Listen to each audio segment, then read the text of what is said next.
எல்லாருக்கும் வணக்கம். என்னோட திரௌபதி 2ஆம் படத்திலிருந்து முதல் பாடல் எம்கோனே அப்படின்ற பாட்டை வந்து வெளியிட்டிருந்தோம் லகர் யூடியூப் சேனலில் ஜிப்ரான் சார் இசையில். அந்த பாடலை பாடகி சின்மை அவர்கள் பாடியிருந்தாங்க. இந்த பாட்டை வந்து நாங்கள் டியூனாக ரெடி பண்ணப்பவே நான் வந்து சொல்லிட்டேன், சார் சின்மை மேடம் பாட வைக்கலாம், ரொம்ப அழகான ஒரு மெலடி இது, அவங்க பாடினாங்கன்னா அந்த பாட்டுக்கு ஒரு உயிர் இருக்கும். ஏன்னா நான் ரொம்ப நாளாக சின்மை மேடமோட ஃபேன் ஃபாலோவர். அவங்க அவ்வளோ அழகாக இருக்கும் அவங்களோட வாய்ஸ். அதனால தான் நான் தான் கேட்டேன், அவர் ஒத்துக்கிட்டார். அண்டு செல்வமீரா வந்து பாடல் வரிகள் எழுதுனதுக்கப்புறம் மேடமை கூப்பிட்டு சாங் ரெக்கார்டிங் பண்ணோம். ஜிப்ரான் சார் தான் அந்த பாடலை வந்து பதிவு செஞ்சார், நான் இல்லை அவங்க பதிவு செய்கிறப்ப. பட் அவங்களுக்கு என்னோடய டீம்லேருந்து போய் ஷூட் பண்ணுறத வீடியோலாம் எடுத்தாங்க, எக்ஸ்பிளைன்லாம் பண்ணியிருக்காங்க எந்த மாதிரியான மூடில் இந்த பாடல் வருது அதெல்லாம்.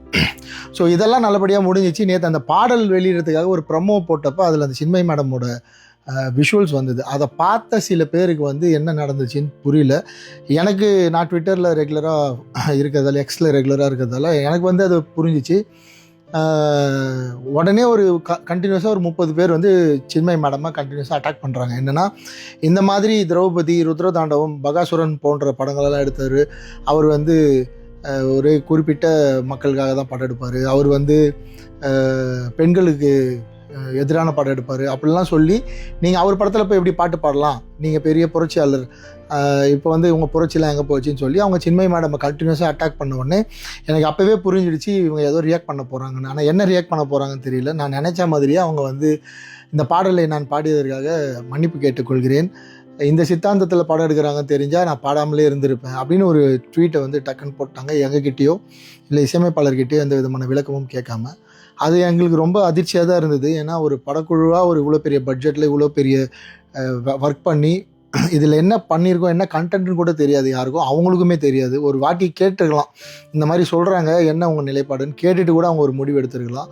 ஸோ எடுக்காமல் அந்த மாதிரி ஒரு மன்னிப்பு கேட்டதால் எனக்கு வந்து நம்ம என்ன சித்தாந்தத்தில் இருக்கிறோம், நான் என்ன சொல்வேன், எப்போவுமே கடவுள் இருக்குதுன்னு சொல்கிற ஆள் நான். இங்கே தமிழ் சினிமாவில் அதுதான் பெரிய பிரச்சனை, கடவுள் இருக்குது கடவுள் இல்லை அப்படின்னு சொல்கிற சித்தாந்தம் தான் இங்கே பெரிய சித்தாந்தமாக இருக்குது. அதை சுற்றி தான் மொத்தமும் இருக்குது.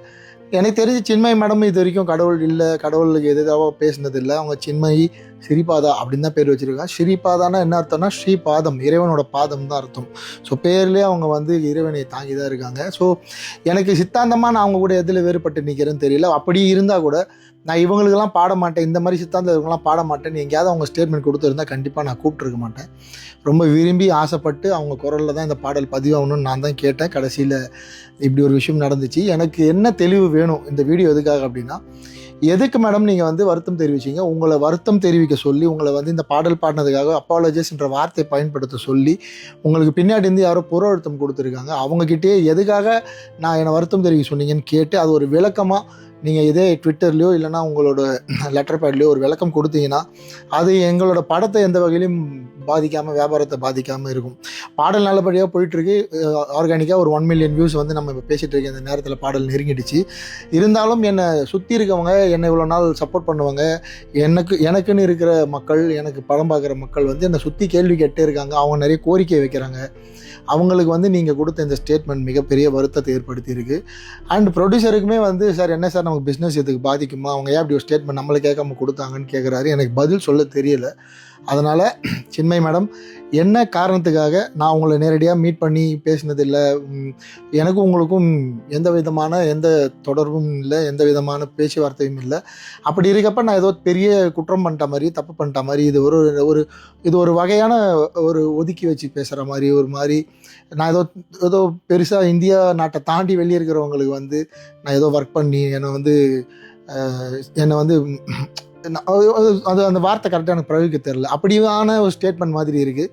ஸோ தயவு செஞ்சு நீங்கள் ஒரு விளக்கம் கொடுப்பீங்கன்னு நான் நினைக்கிறேன். அப்படி விளக்கம் கொடுக்க விருப்பம் இல்லைன்னா நீங்கள் போட்ட அந்த பதிவையாவது நீங்கள் நீக்கிடணும். ஏன்னா அது இந்த படத்தை வியாபார ரீதியில் எந்த வகையிலும் அது பாதிக்கக்கூடாதுன்னு நான் உங்களை கேட்டுக்கிறேன். And thank you. அவ்வளோ பெரிய பிரச்சனை வந்தப்பவும் என் கூட நின்று இந்த பாடலை வந்து பொதுமக்கள் கிட்ட, வெகுஜனம் கிட்ட கொண்டு போய் சேர்த்து ரசித்து கொண்டாடிட்டுருக்கீங்க. அத்தனை பேருக்கும் என்னுடைய நன்றி. மற்ற மொழியிலும் இந்த பாடல் வெளியாகி இருக்குது. ஸோ அந்த மொழிகளுக்கும் அந்த மொழியில் பாட்டு பார்த்து ஃபோன் பண்ணி பேசின ஆயிரக்கணக்கான ரசிகர்களுக்கும் இந்த நேரத்தில் நான் வந்து நன்றி தெரிவிச்சுக்கிறேன். விரைவில் சின்மை மேடம் கிட்டேருந்து ஒரு நல்ல பதில் எதிர்பார்க்குறேன். தேங்க்யூ.